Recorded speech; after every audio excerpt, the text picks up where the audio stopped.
it going? Hopefully, we'll adjust here in a second, but hopefully this will turn out a-okay. Let me share this on Twitter, and we'll get this going.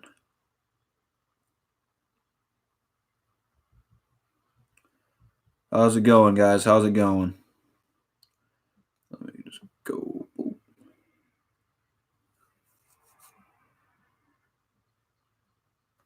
Gotta do this old-fashioned way. I see Hectic in the chat. Apparently, the rumor is he played a game of 2K with Darius Slay. He said he's got video to prove it, so he better. So be sure to check him out right quick. So that way we can see if he's a liar or a truther. Don't know which one he is, but how's it going, Everett? How's it going? All things sports. My bad. Players mess up too.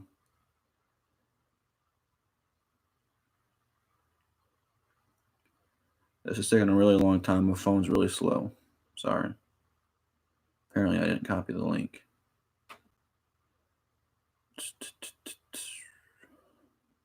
Come on. Come on.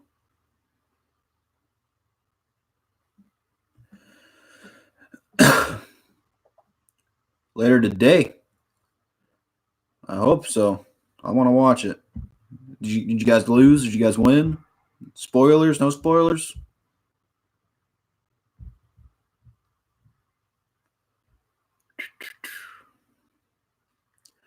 Yeah, I'm going to address the D-Rose thing here in one momento. No spoils. Got it.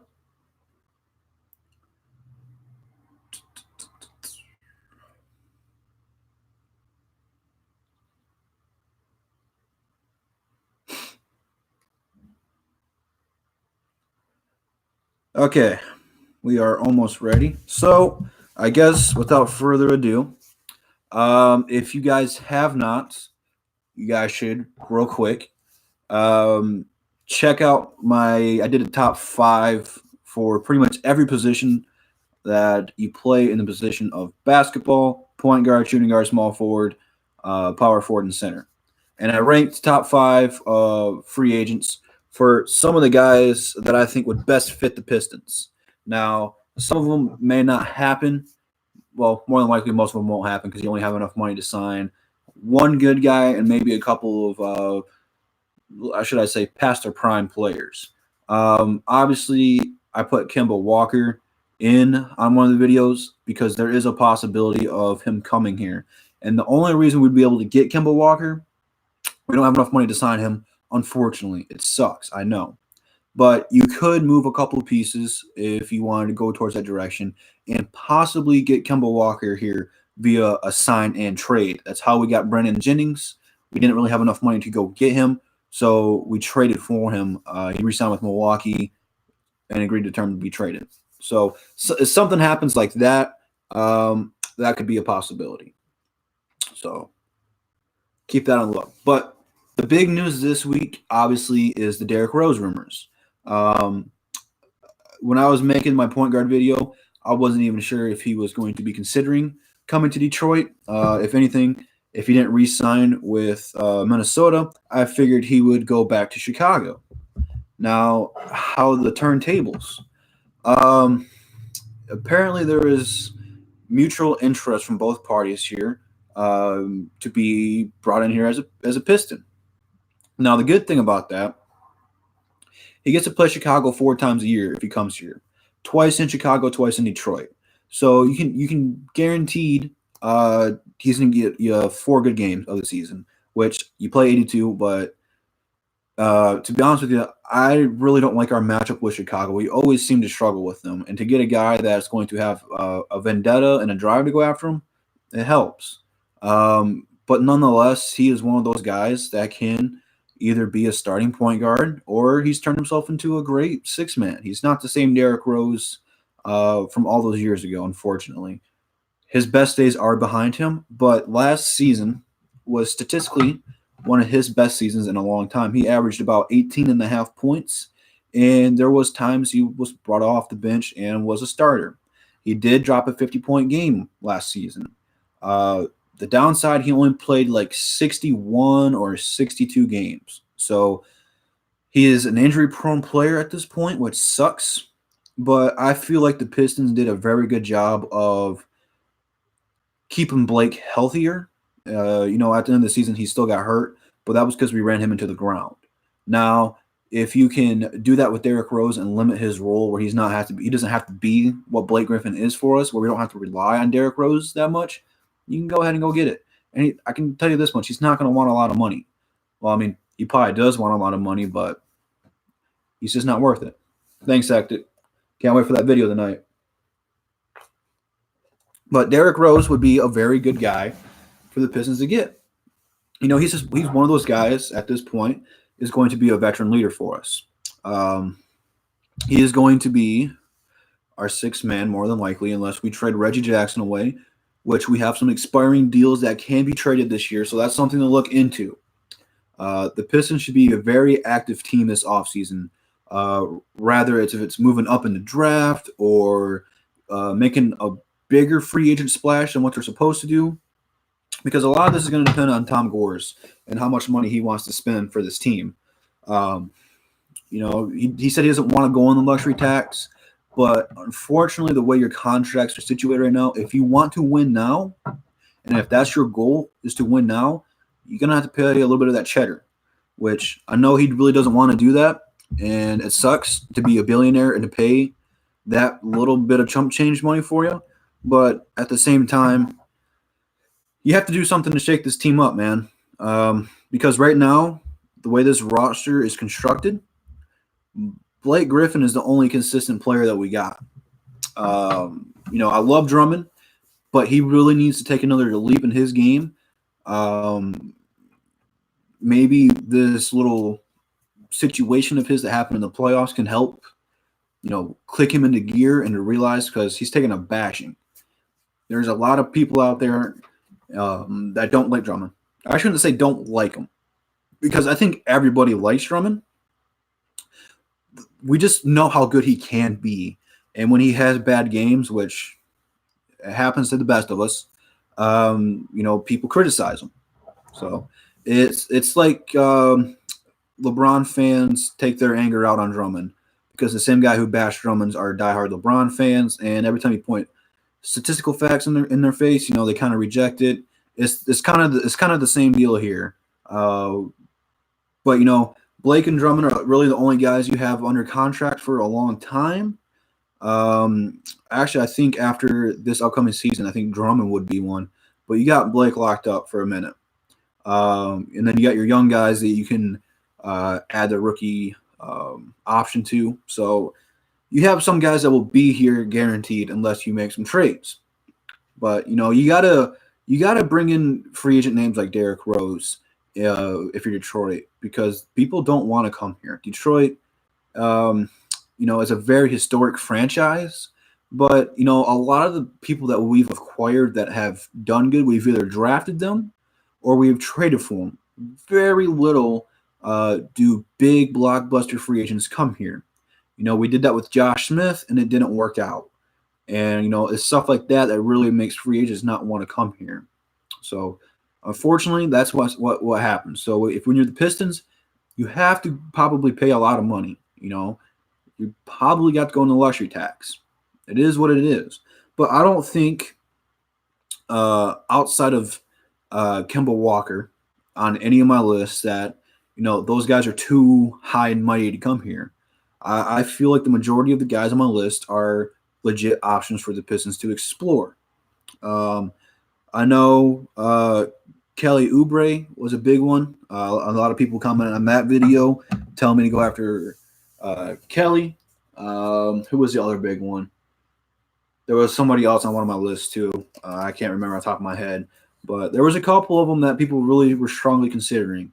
And I think that Derrick Rose is kind of a mixed bag right now. And what I mean by that is people either want D Rose or they want absolutely nothing to do with him. There's really no in between. No one was like, yeah, I'll be all right with him. Or they're like, yeah, I love Derrick Rose, or no, he's bummed now. It was pretty much that. So if we get him, I'm curious to see how the mood changes. But everyone has their own mindset and how they want the Pistons to go, which is cool. Um, at the end of the day, I keep saying this. We all want the same thing. We all want the Pistons to be a great basketball team. Just how we're going to get there, everyone has their different opinions, and it's how they feel. So let's start breaking this down. Let me go to my list here and see who I all put on here. We'll start with point guards.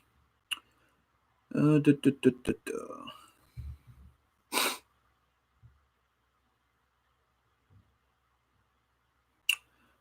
All right. So we talked about Kemba Walker and Derrick Rose a little bit. Let's go with Terry Rozier right off the get go.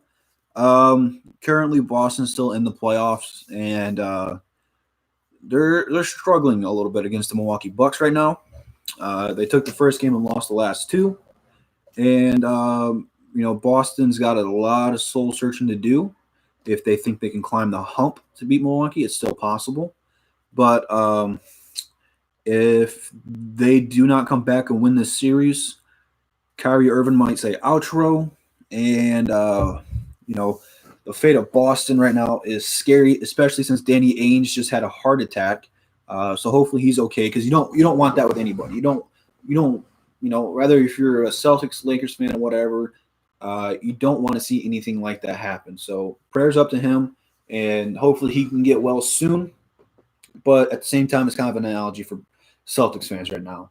Um, if they can't beat Milwaukee, Kyrie's more than likely out, and all those trade rumors looks like they've played a little bit of effect on Boston. The same, not as drastic as it did with LA, but it's kind of been having the same effect. Once those rumors came out that LeBron wanted to trade everyone for Anthony Davis, the Lakers fell off the map, and ever since those rumors about trading half the team for Anthony Davis, kind of looks like it hurts the Celtics a little bit more. Jason Tatum doesn't look like the same player. Boston just doesn't look together again. There's all kinds of different things going on. So with all that drama, Kyrie just might say deuces and go play in New York. Very strong possibility. If that happens, Scary Terry would probably get re-signed by Boston and become their starting point guard. And if he leaves, I'm curious to see who's going to offer him a lot of money, because he wants the same opportunity that the Detroit Pistons gave Reggie Jackson. Once Brandon Jennings tore his Achilles all those years ago, we brought in Reggie, and Reggie was hungry. Reggie wanted to be good, and he was really good the first 2 years we had him, and then he gets hurt, and he just hasn't got back to the way we expected him to do. You're kind of taking the same risk with Terry Rozier, unproven player. You don't know what you're going to get out of him. He has big game capability, a lot of potential. But with this group of people, you really need a solidified borderline all-star at point guard. And you're just not going to get that with Terry Rozier. I like Terry, and he's got a bright future, and hopefully he can catch fire and kick some butt and take some names. But again, he's unproven, and the Pistons really need a proven point guard. Just Reggie Jackson had a good playoff series against Milwaukee. He was really an under the radar, I should say, I don't know how to word it, but like a stat patter. It wasn't really padding stats, but with Blake down, he stepped up a little bit. The rest guys really didn't. But Luke Kennard really needs to be the vocal point and really help change our offense, because you can't keep running everything through Blake. And I just don't know if Terry Rozier is just going to be that guy. He's really a scoring point guard, and with this unit right now, I would like more of a pass first point guard to help set everybody up, because that's going to take pressure off of Blake Griffin. But at the same time, you really do need a guy who gets his own shot. And, it's very rare to get a guy that can do both. The guys that can do both are all-stars, and you just don't have enough money to go acquire one of those. And I just don't know. But Ricky Rubio is the next one. And he can be a guy who can start or come off the bench as well. But more than likely, if we get Ricky Rubio, that probably means Reggie's going to be outro. I think Ricky Rubio is perfect as well. How's it going, Adam? Ricky Rubio has impressed me over the last few seasons. When he first came in the league, all he could do was flashy passes, and him and Kevin Love actually worked pretty well together. Those were Kevin Love's best seasons, and this one Kevin Love was a true all-star. Um, Ricky Rubio has done more than just pass the ball lately. He's become a very good pickpocket. He's averaging about 2.5 steals per game. I think he averaged 15.5 points last season and about 8 assists. He's improved his three-point shot incredibly. If you guys have not looked at how bad of a three-point shooter he was when he came in the league, he's a pretty solid three-point shooter. He's not a lights-out shooter, but he can hit it now, and he feels a lot more confident. I do strongly believe if we get Ricky Rubio, he can average 10 assists a game this season, which would be absolutely insanely, incredibly, all the good words you can think of, huge for this team. He's not a guy who's got a big ego. He's going to come out there and he's going to help our players get their buckets first, which is really going to help people like Blake Griffin and Andre Drummond who don't have to do everything. You won't see Blake having to have the ball in his hands every play. There will be a lot more pick and rolls, pick and pops, a lot more ball movement. And Ricky Rubio has turned himself into a great locker room guy and a great leader over in Utah. It's really Donovan Mitchell's team, but with Rubio and Gobert really the vocal points for that team and the heart and soul of that team, they really make Utah click. So I don't know Ricky Rubio's fate. He was kind of leery about going into free agency. So I don't know. I'd love to have the guy. Absolutely would. I know he's been on the Pistons' radar for quite some time. I know there was several years at the trade deadline. T-Wolves were looking to move him, which he ended up going to Utah. But there was Piston rumors there that he could come to Detroit, which would have been something different. So I like the guy. Isaiah Thomas is the next guy, and he still has a lot to prove to the NBA world. Hasn't recovered from his hip injury fully yet. At least he hasn't turned back to the old IT yet. And the thing that sucks about your hip injury is that's where a lot of your momentum is going to come from. And being a smaller player like he is, you have to be quick and athletic. And a hip series is super serious. I don't know. We have enough injury prone players on this team right now, and to get a guy like that, I don't know. You're taking a gamble, but if he can come half the player he was in Boston, you're going to get a steal. I think he got somewhere like $1.5 million to $2.5 million to play in Denver this season, and I don't know if I've ever seen him come on the court. To be honest with you, I don't know how healthy he's feeling, but if you can get him for $1.5 million to $2.5 million, you got to take that, and he can be your first option off the bench, and let him go get his bucket. You get to keep Reggie an expiring contract. You get to get this guy for cheap, who has been a former All-Star and at one point in his career fourth in MVP voting, which is kind of crazy to look back on. The NBA was crazy. So I would not mind getting IT. It's almost destiny for him to be a Piston at some point in time just because of his name and how he got it. But again, I just don't know if they're going to take a gamble on him with his injuries or not. So that is to be determined, but I wouldn't mind having them because you're going to get them dirt cheap. And, anytime you get a player that's looking for something to prove, you're going to get their best effort each and every night. And it's kind of the same situation with Blake Griffin. LA gave up on him, and he came here with a chip on his shoulder and had a lot to prove. And he made a lot of people here in Detroit very proud of him. So, I don't think Isaiah Thomas is going to have that kind of effect on the Pistons. But, if he can average 10 to 15 points off the bench, I'll take that any day of the week. And, he's one of those guys in the fourth quarter that he can become clutch. And, we need another option besides Blake because I think Luke Kennard can really transition into that player, but he's not there ready to be that guy yet. Maybe this offseason he can do some serious workouts to get ready for it. But right now, he's just not that guy. And you can't keep going Blake because you're going to wear him down like you did this season. So I don't know if Isaiah Thomas is that answer or not, but it can't hurt. All right, let's see here. We need to get rid of Reggie and Drummond now. Dot dot dot. 3-team trade for Westbrook. No, I do not want Westbrook at all. I have never been a Westbrook fan. I think he is extremely overrated. And you want to call Matthew Stafford a stat patter? That is what Russell Westbrook is. Very overrated. Can't shoot to save his life. And you really need a point guard who can shoot. And trading away Andre Drummond for him, that is going to be god awful. Because if you're going to go ahead and trade for Westbrook, let's just entertain this idea for a second.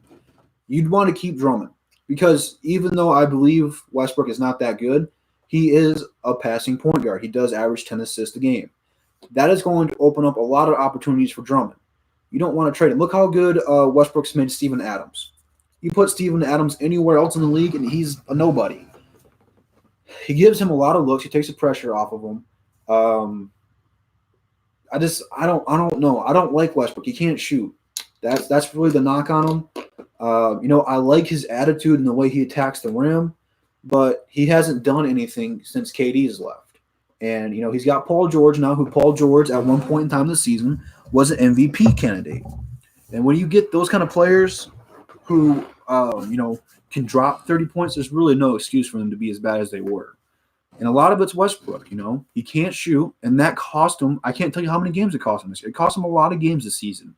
When Paul George was feeling it, they let him shoot it, and they won those games. Now, those games where Paul George was feeling it and they gave it to Westbrook the closing seconds, they lost those games. I just think with this team, he doesn't fit. And Westbrook has a super huge ego. I just don't think he'd want to be in Detroit anyway. I don't want him, to be honest with you. I'll take Kemba Walker any day of the week. He fits better.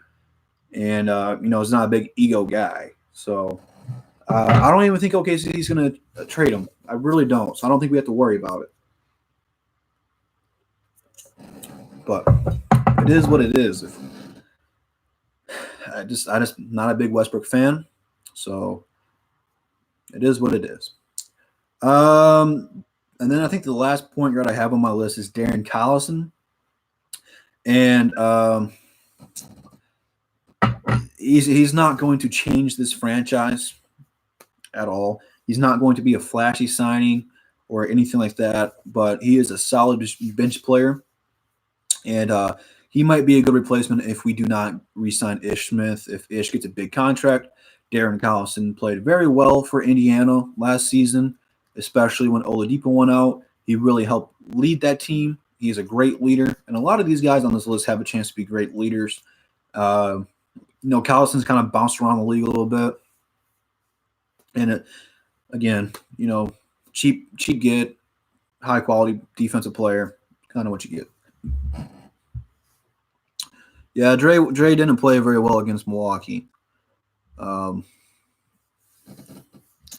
Again, I don't know what the problem was. I was there for Game 3. I got to see that firsthand, and he just wasn't mentally ready for that kind of platform, I guess. So I'm not making excuses for him, but one bad series, you don't really want to trade the guy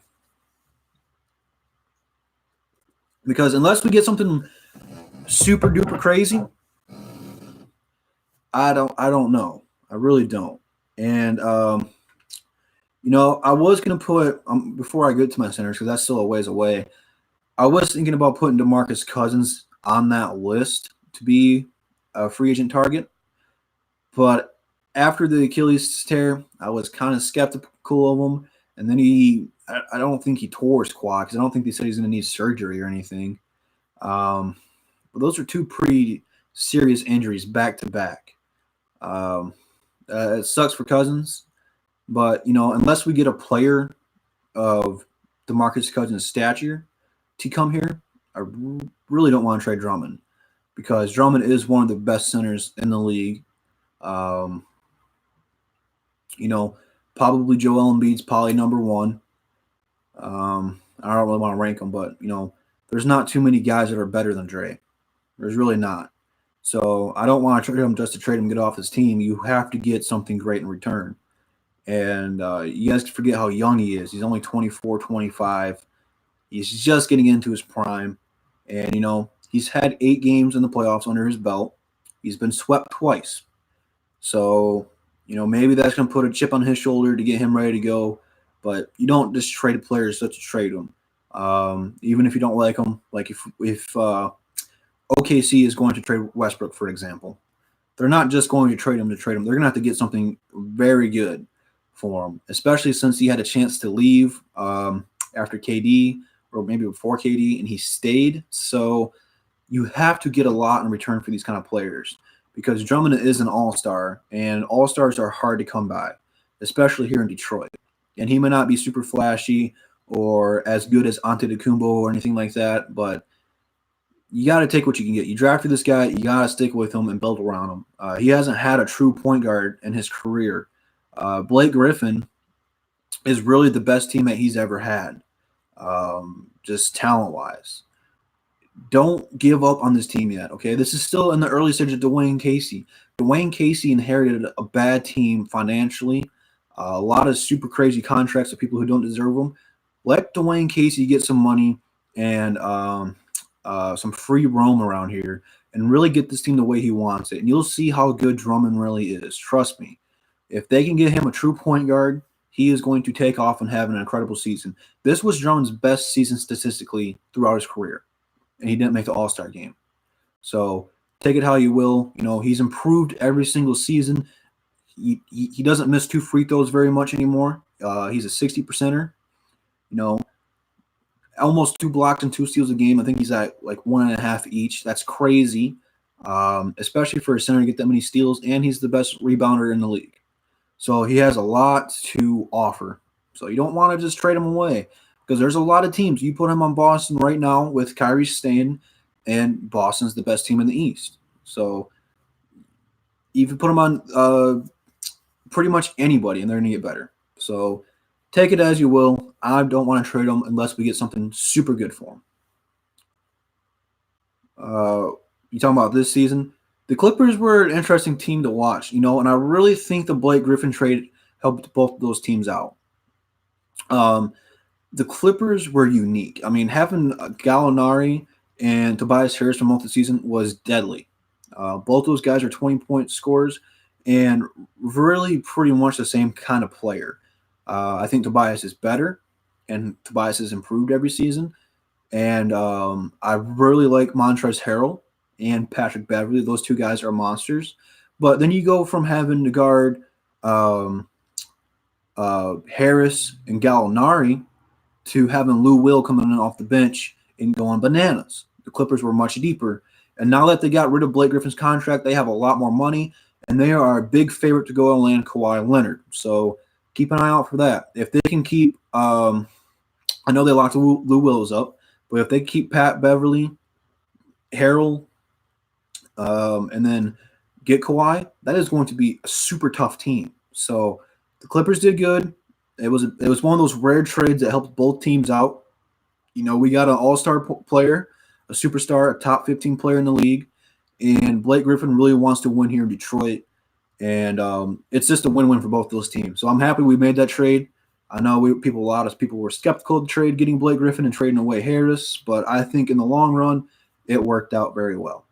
All right, so let us move on to shooting guards right quick. All right, so again, these aren't in any particular order. Didn't rank any of these guys. I just threw a video together. Let's start with Danny Green. The Toronto Raptors are going to be in a whole heap of trouble. Currently down 2-1 to the Philadelphia 76ers. And more than likely, Kawhi Leonard is going to say deuces to the Six and leave. And when Kawhi Leonard leaves, Toronto is going to have to go into a rebuild mode. I don't know if without Kawhi, if they are even a playoff team. They just are really inconsistent without Kawhi, and in the playoff time without Kawhi, they're not going to do anything. I mean, Kyle Lowry and Marc Gasol just disappeared. Their only bright spot outside of Kawhi Leonard has been Danny Green and Siakam. Siakam is a great player, so they have a solid piece to build around there. But they might want to move on from Danny Green, especially if Kawhi leaves. Now, Danny Green has also been a guy the Pistons have had on their radar for quite some time now, especially in the early stages of the Stan Van Gundy era. There was several rumors of trading KCP for him, which now that KCP walked, I kind of wish we would have did. And Danny Green is one of the best 3-and-D players in the league. Very efficient 3-point shooter, and one of those guys when he gets hot, he's just going to torch it. Very underrated defender. I think that gets overlooked the most. And the thing I like most about Danny Green is he was in San Antonio and has gone to a couple finals and has won one. So when you get a guy who is one of the best 3-and-D players, has championship pedigree, knows what it takes to win, you can't go wrong getting this guy. He actually made Toronto better this season, which is kind of crazy to think about, thinking of how good Toronto's been the last few seasons. So when you get a guy who can make your team better, he is one of those guys who can play shooting guard, point guard, small forward. They had played him at point guard just a little bit, and I don't think they actually put him in point guard, but he has brought the ball up and ran the offense just a little bit. Again, he probably won't do that much here, but it's just the versatility of him to do different things. Very good off-ball player. And again, he could be a guy that helps take Luke Kennard underneath his wing and show him what it means to be a true shooting guard. Which, speaking of Luke Kennard and teaching people, J.J. Redick is a free agent. And he's been signing a lot of one-and-done seasons with Philadelphia for the last, 2-3 seasons. And it's actually ranked up a lot of money. Now, JJ, if he does not win it this year, might be looking to go to a team to ring chase, which is fine. He deserves to do that. But this is what Luke Kennard was compared to be throughout his stage of his career, was a JJ Redick player. So to get the mold of what Luke Kennard's supposed to be on your team to help show Luke Kennard how to be that guy would be huge. Plus, this guy's clutch, can drop 30 points any given night, catch fire, and let it rain like it's NBA Jam out there. So, I'd love to have JJ. You probably play smaller, but if you played him and Luke Kennard out there, it really opens up the floor. You couldn't double down on Blake or Dre, and it opens up a whole lot for this team. Again, you'd be smaller defensively, and you probably get punished for it. Or if you wanted to bring Luke Kennard back in off the bench or whatever and have a constant shooter out there, you could do that too. But that would just be absolutely crazy. Only knock on JJ is 2 things. He's either going to want to ring chase, which he won't come here to Detroit to do that, because no matter who we get, we probably aren't going to be in contention to be an NBA championship team anytime soon. We still have a lot of work to do before we're there. Or he's going to want a lot of money to come here. And I really don't want to put all our eggs in one basket with that. Shooting guard is really not a position we're that desperate for. You can't go wrong getting a shooting guard. I don't mind if we do. But Luke Kennard really our shooting guard of the future. So I wouldn't really break the bank with this guy yet. Luke Kennard still has to prove to us that he's going to be a consistent scoring option for us. And, he can't have those games in spurts where he's going to drop 20 points for a week and then just disappear later on. And, he's got to be more consistent with us. So next guy, Terrence Ross, is a guy I've wanted for a long time, ever since he's left Toronto. But now that we got Dwayne Casey, I think he is a prime candidate to come here to Detroit. He balled out. He was a big part of Orlando making the playoffs, and he's getting better and better and better. I'd love to have him. One of those guys that does a little bit of everything. Really athletic player. He's gotten better at shooting outside and better playing defense. So I'd love to have this guy. You talk about Langston. Langston's all right. I won't mind having him on the team. I just think we overpaid for him, because when he's feeling it, he's a great player. He had a chance to break the NBA record for most threes made without missing. So that's a good thing to have. But at the same time, man, he's really inconsistent and, makes a lot of bricks and takes a lot of dumb shots. I wish Langston would drive a little bit more. I like it when he's driving. I don't know what the dealio is.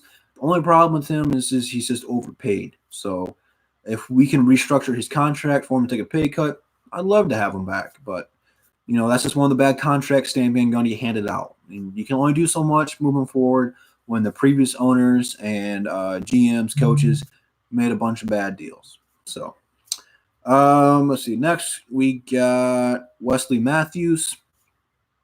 Again, you might be able to get him for cheap. He's coming off a big contract with Dallas, and he played for 3 teams last season. So I don't know. Maybe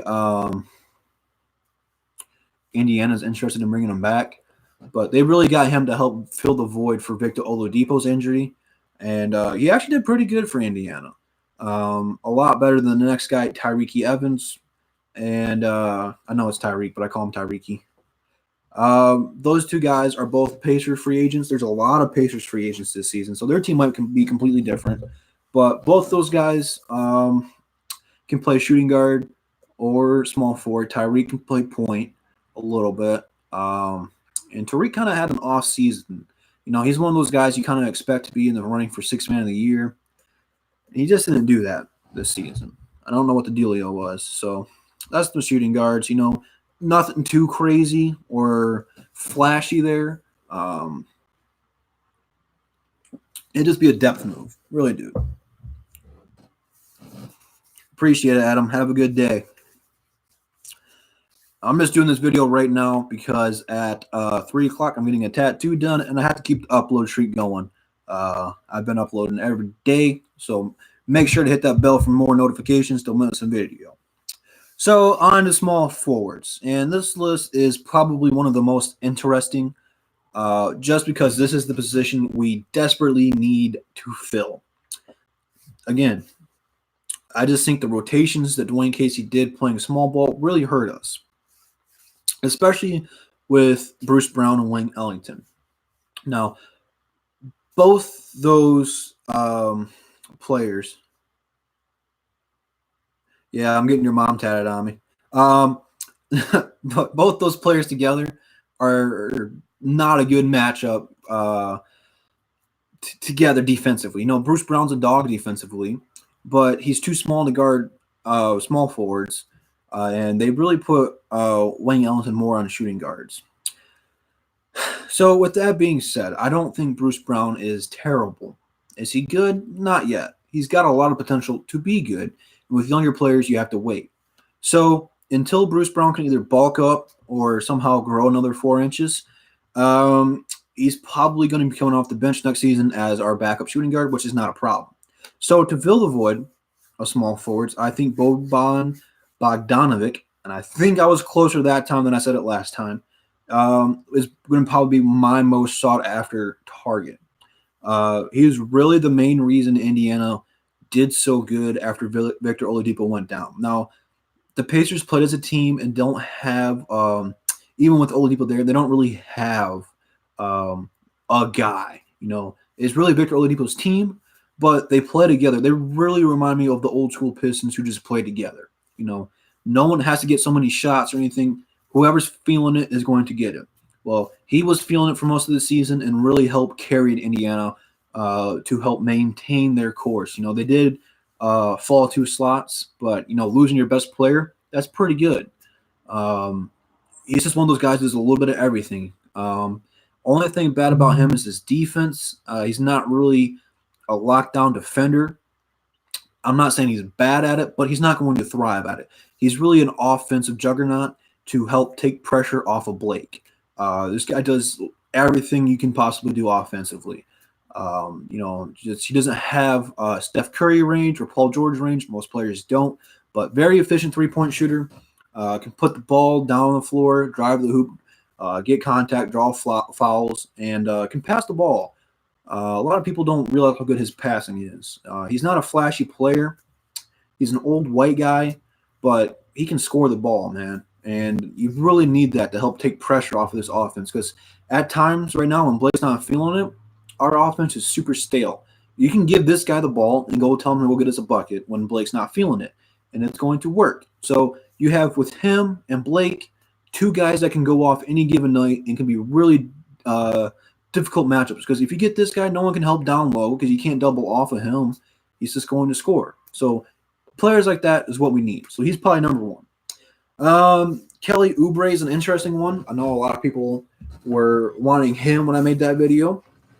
And he's one of those guys who is unproven. A young player, has a lot of potential. I was surprised Washington gave up on him as quickly as they did. I don't know what Washington's future beholds, especially with John Wall possibly missing all of next season. But they traded him to the Suns, I believe, for Trevor Ariza, who's on this list.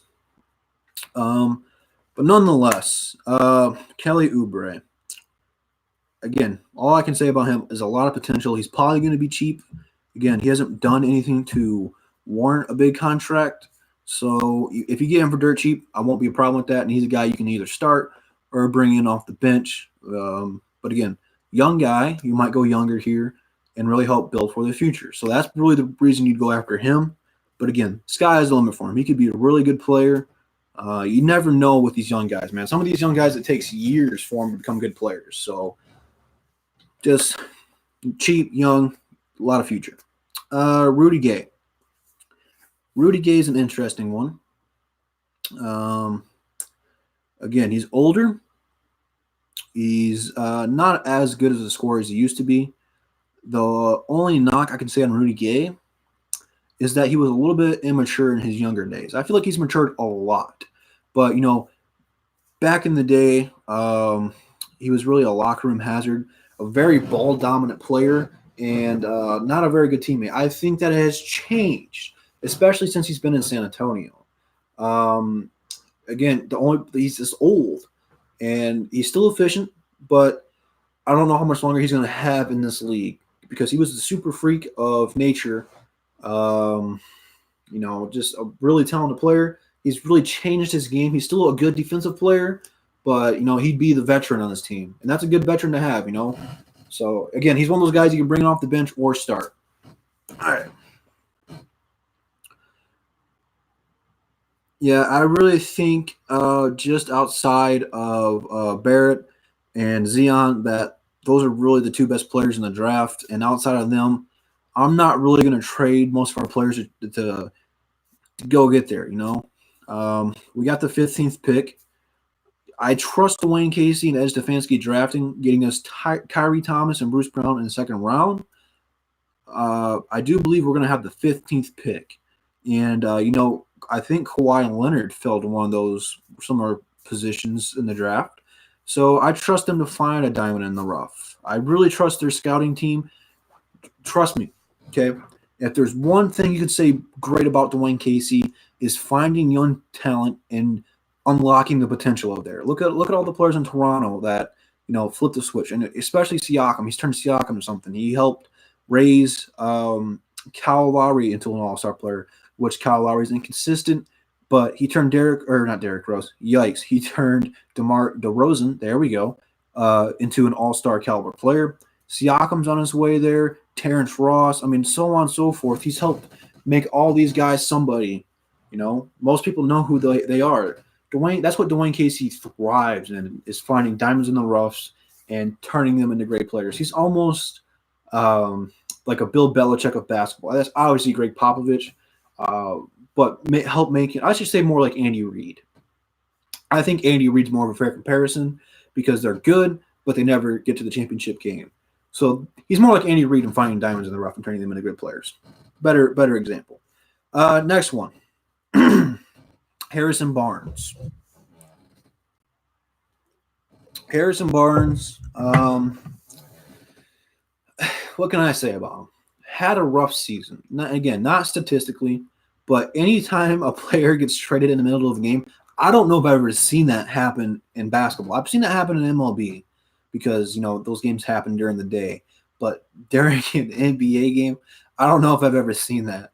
So it's kind of funny thinking back. But I can just see the video of him sitting on the bench chewing his fingernails.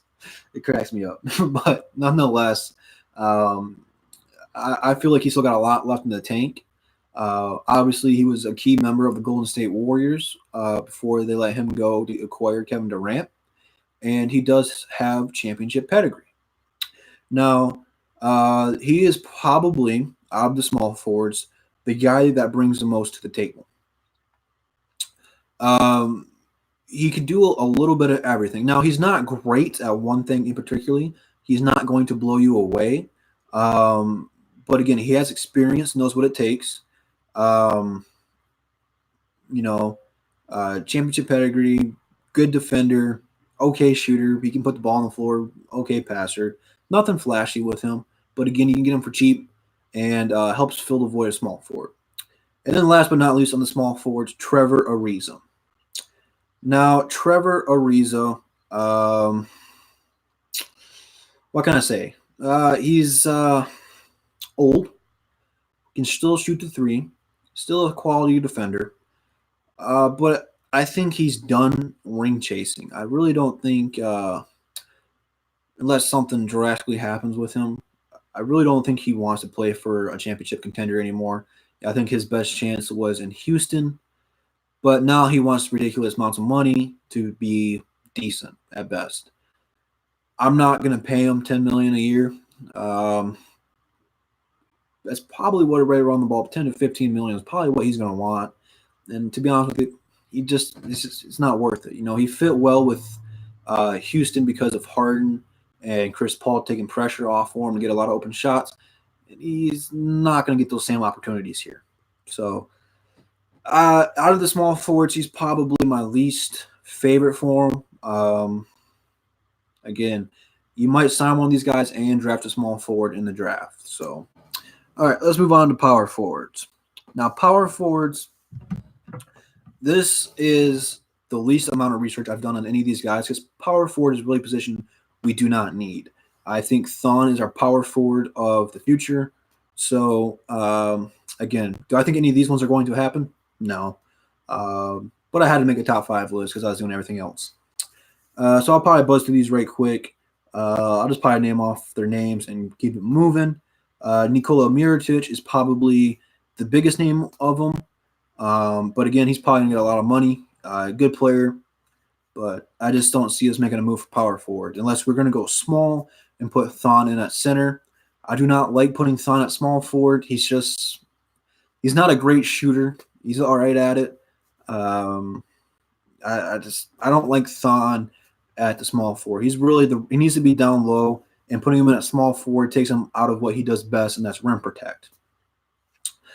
Julius Randle is probably going to get a lot of money, but he balled out in New Orleans after Anthony Davis left. I'm going to be watching all the time. Anytime there's basketball on, I'm probably going to be watching it. So, yeah, I'll probably be watching Summer League. But Julius Randle's going to get a lot of money.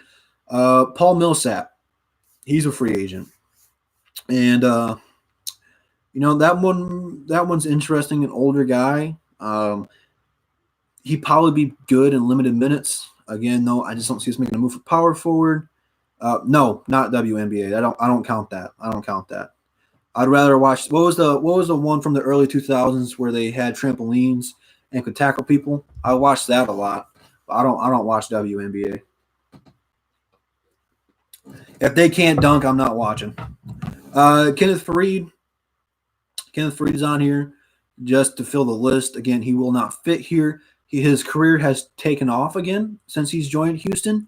But again, that's the Chris Paul and James Harden effect. He's not going to have the same looks here in Detroit. Just wouldn't fit.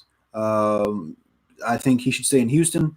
It is the best potential for him to stay effective and in the league. I am going to be doing the same type of videos, like top 5 positions for point guard in the draft. So come back for those. That's going to take me a little bit more time to do more research, and I'm going to be digging deep for that one. Lower the damn rim? Is that what it was called? I don't know. And then last but not least, Thaddeus Young. And Thaddeus Young is, out of this list, probably my most sought-after player. Only because he can play 3 positions. He can play small forward, power forward, and center, although he's really an undersized center. Okay. I got you.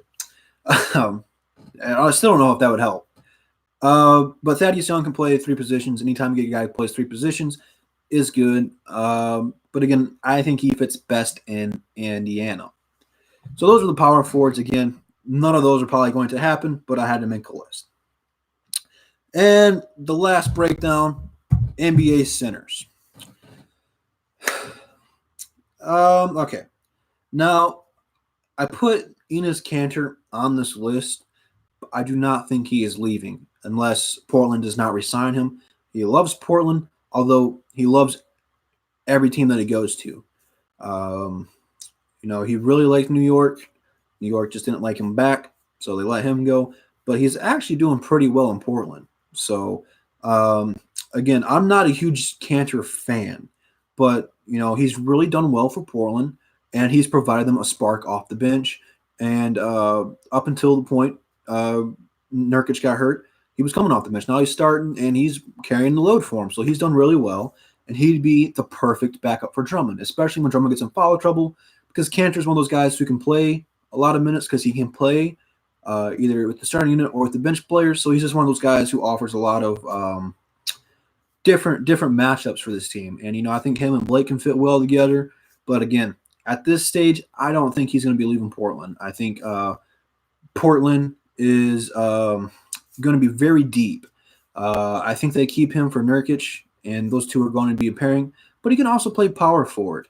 Back in his OKC days, him and Adams were on the same floor at the same time. So that's something to look in for. Him and Drake have been in the same team. That's my next point. He is probably going to have a hefty payday. So I don't know. Probably someone a little bit cheaper. Robin Lopez is a quality backup for Drummond. He's an underrated rim protector. He's not really a guy to dump the ball to and go get a bucket. But again, he's a very good defender, very scrappy guy. I like his emotion towards the game, and he is one of those guys who will fight you. His nickname's Sideshow Bob, and sometimes his emotions kind of goes out of crazy with them. Again, he's not as good as his brother Brooke, but as a backup, he's a pretty good player.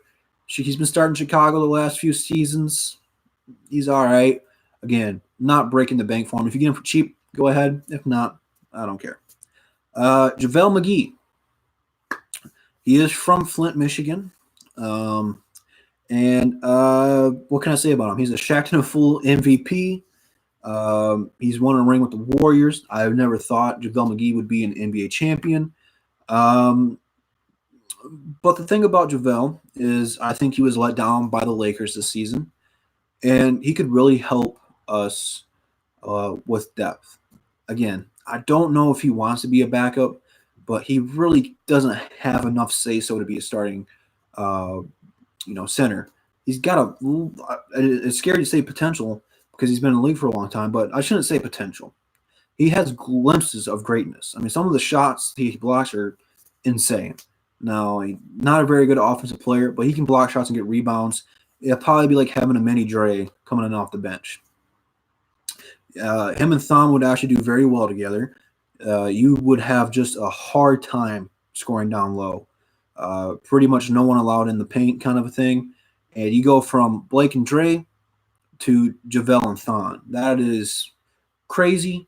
And I guess you could call it the quadruple twin towers, because you're going to have one big man on the floor at all times that can block your shot or score the ball very efficiently. So wear teams down. Now, the last two guys on this list are probably not very well known. Dwayne Dedmon has played for San Antonio, Atlanta. He looks like he's 50, but he's going to be cheap. And he always gives us a hard time. Of course, guarding guys who can shoot the balls gives Dre a hard time. But I think he can fit. I really do. Again, nothing crazy or money-wise for him there. Again, not really flashy, but he can just space the floor out, shoot some threes. Underrated rim protector. Can I help you? That's what I thought. And then last but not least, Thomas Bryant. I think he's probably the least known player. But he can score the ball. He played for LA and he got traded or let go. Ended up in Washington. Google him. Trust me, I didn't know him at all either I watched the game against the Wizards, and he stuck out to me, dude. Um, he was everywhere. Did a little bit of everything. Could score the ball. Um, Again, not many people know about him. Google him. Look him up. He's not flashy. Doesn't do anything pretty. Um, but he's a scrapper. Did a little bit of everything. So I just put him on the list. I seen he was a free agent, and he caught my eye playing against the Wizards. Now he's not flashy or crazy like that. Not going to be a starter or anything, but it is what it is. So those are my free agents that were available. Again, none of them are crazy or flashy, going to break a lot of news or anything like that. But they needed to do something, and there's a lot of good, decent players out there for them to make a move. I wish we would have never let Moreland go. I liked Moreland. As soon as I seen we let Moreland go for Zaza, I about lost it. I would absolutely love to re-sign Ish at a decent price. Um, he's been here for what, 3-4 years now. He knows the offense. I think Dwayne Casey likes him. I think the players like him. He's a good guy in the locker room and all that stuff. But he's balled out, and really improved his game. I think adding the 3-point shot to his arsenal has made him a potential starting point guard in the league. And I think there's going to be a team desperate enough to go and give him a lot of money. So his 3-point shot is getting better and better every season, though. And, he looked a little bit more confident shooting it. And again, it didn't go down every time. But if he can keep improving that shot, he could be a starting point guard in this league. I really do believe so. But he's still got a lot of work to do. Being smaller is tough. A lot of matchups that are going to go against him. So to be a starting point guard, he's got a lot of work to do still. Well, you can't give him whatever you want. You only got about 10 to 13 million to offer. So a poor man's Kimba. I don't know about that one. I won't go that far. I think the backup point guard position would be Kyrie Thomas's. You didn't really get to see a whole lot of him this season. I don't know why, but I think he's really going to be either our backup point guard or even our starting point guard of the future. Bruce Brown's really more of a two. We really drafted Kyrie to be the point, and when he did play point. But the cool thing about Kyrie and Brown is they're kind of the same position. They both can play point guard, both can play shooting guard. So you'd get two guards out there on the court at the same time who can either bring the ball up or play off of it. So those are really your guards of the future.